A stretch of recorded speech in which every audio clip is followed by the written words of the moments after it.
और सज्जनों, जिस भक्ति को आप लोग कर रहे हैं इस समय, हमारे शास्त्रों में नवदा भक्ति का वर्णन किया है। भक्ति कितने प्रकार की होती है? 9 प्रकार की। और ये भक्ति 9 प्रकार का अर्थ ये सज्जनों, ये भगवान के घर को जाने के लिए 9 रास्ते हैं। जैसे दिल्ली जाने के अनेक रास्ते हैं, कोई पैदल जाता है, कोई वाहन से जाता है, कोई हवाई यात्रा करता है।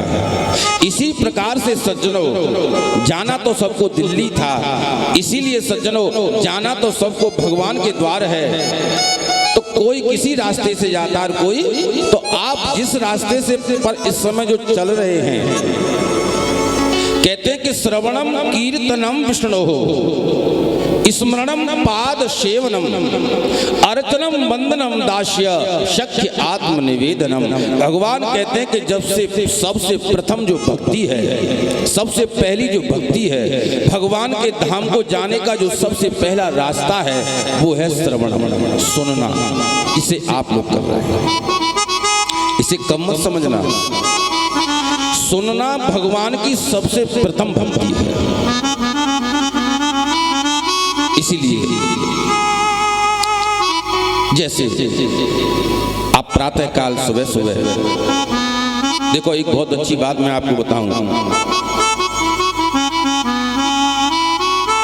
और मैं इसलिए बता रहा हूं सज्जनों, हमसे लोग कहते हैं हम किसी की सुनी हुई नहीं बता रहे। देखो ये बच्चा गवाह है। कल भी एक माता आई थी मेरे यहाँ स्थान पर, तो वो मुझसे कह रही थी कि गुरुजी हमारे घर में शांति नहीं। और बोले सब कुछ है हमारे घर, पर गुरुजी शांति नहीं है।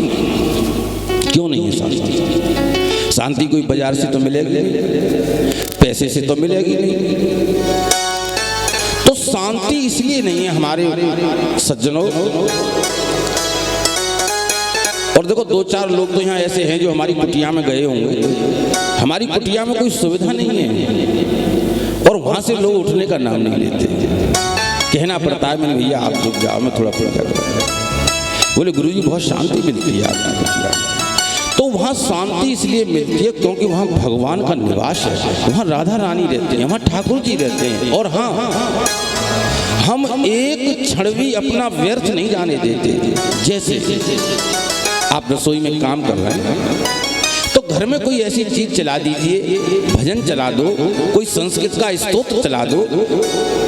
अगर आपको धन की जरूरत है तो लक्ष्मी का कोई स्तोत्र चलाइए। आपकी समझ में भले ही ना आवे, लेकिन आपके घर में अगर चलेगा तो उसका लाभ आपको जरूर प्राप्त होगा, और वहां देवता लोग निवास करेंगे।